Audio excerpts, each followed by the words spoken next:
So I am I'm leaving my son's practice. I had to take him some stuff today. This is May 5th. It is Deuce's 6th birthday. I felt like I was smoking, but I haven't because I don't smoke. Anywho, it is May 5th. It is Deuce's 6th birthday. I can't believe I have a freaking 6 and 9-year-old, but here I am. My babies are flourishing. I had my appointment today with my oncologist to go over my PET scan that I had Tuesday, May, what's this, 5, 4, 3, 2, on the 3rd. So we went over those results, and I have officially been diagnosed with stage 2 cervical cancer because it has spread to my lymph nodes.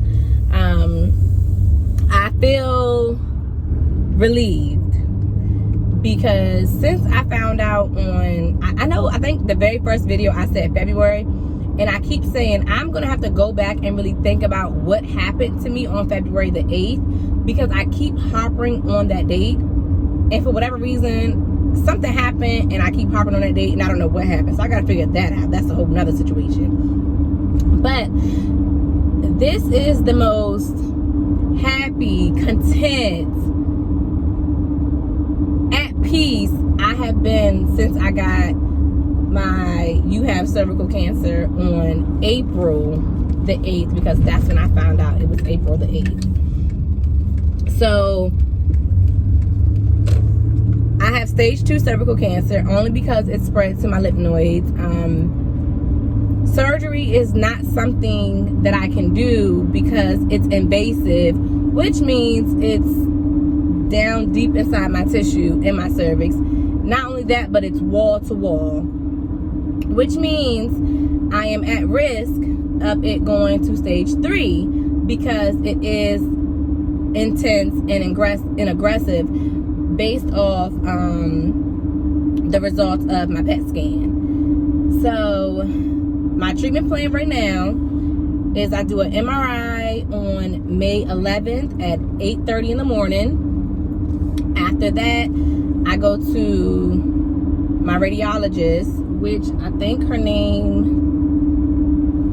I don't know her name. It's on the paper somewhere, but I'll figure that out in my next video and I can tell you her name.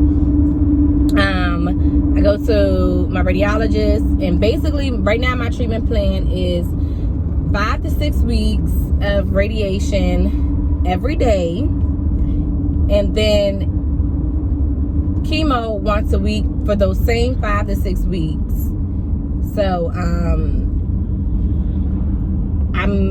we'll only do about, like I said, 5 to 6 weeks, 5 to 6 treatments of chemo, which is I'm satisfied with that. So I'm very hopeful that I won't lose my hair. I'm very hopeful that I'll still have my same energy, like it won't bring me down. I'll still be able to do my normal day-to-day activities. That is my hope, that is my prayer, and that is what I'm going to put into the atmosphere, because I feel like what you put out is what you get. So therefore I'm going to be positive, I'm going to be lively. Like, I'm controlling my cancer is not controlling me. That is my perspective on this. But anywho, so I'll do that, and then after my 5 to 6 weeks of chemo radiation combined, I will go back to my original oncologist, Dr. Hoskins, and I'll do an outpatient procedure at a hospital, and they will insert a sleeve in my cervix for my internal radiation. So the 5 to 6 weeks is going to be external with the chemo, and then 2 to 3 weeks is going to be internal radiation with the sleeve that they're going to place into my cervix. So after that, once I beat this, I am going to go ahead and I'm going to get a full hysterectomy. I have 2 children. They are healthy. They bring me a lot of joy. They play sports, and their teammates bring me a lot of joy. So I have 2 children that I have birthed, but I have a host of other children, nieces and nephews, kids that I've adopted through work, with some of my bestest friends in the world, my godchildren, my football kids, my baseball kids.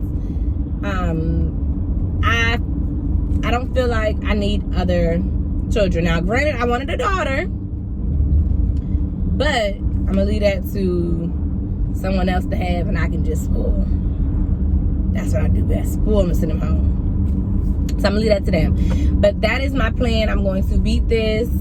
I'm going to do my treatment plan and get my hysterectomy, and I'm gonna be on the survivor side of this. So y'all come along on this journey with me. I'm not going to say that I'm going to record every day of chemo. I mean, not every day of chemo, but every day of radiation, because it is every day. I'll probably try to record once a week when I do the radiation and chemo combined, just because it'll give you more of a realistic view on what it's like really preparing your body for it. What your body, the changes my body may go through that 5 to 6 weeks. You know, chemo burns. That's what it does. It burns. That's just the nature of the beast. Radiation, it changes the color of your skin. So you guys see how I look now. You see how I look in my other 2 videos, and we're just gonna rock out like that. And if I get any new information, I will of course come back and do my little videos. But as of right now, I'm stage 2. I have a treatment plan, and I feel like a weight has been lifted off of my shoulders. I feel empowered having a treatment plan. I have all black doctors, women black doctors, and when I say their bedside manners are just top tier, they are top tier. And I'm blessed to be in the position that I'm in, and to have the care that I have. I have received great care from my doctors, my nurses, everybody thus far. I've received great care, so I'm blessed. So I do want to talk more about HPV, because that's what I have that ultimately led to my cervical cancer. So I'm going to do a little bit more research on that, because I do want to touch bases on that. I want to empower my women, especially. I was going once a year for my PAPs.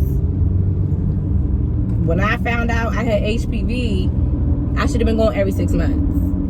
HPV is not the end of the world. And I'm sure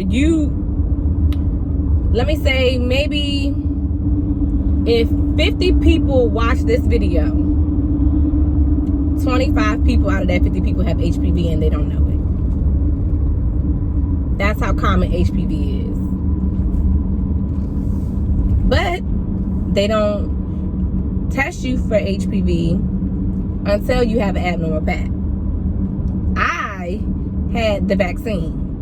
It was a 3-shot series. When I was 12 and 13, I had it. My doctor told me that today. I don't know how I got it. I don't care to question it. No, I don't have a lot of sexual partners. So let's get that straight. But I have HPV, and that's ultimately what caused my cervical cancer.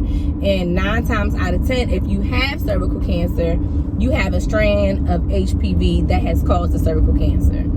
So that's that. But I'm in really good spirits. I'm hopeful. I'm grateful. I'm thankful. And I can't wait to start my treatment. I can't wait to say that I am a cancer survivor. Like, I beat cancer. That's how strong I am. So I can't wait to say that. And you guys just follow along on my journey.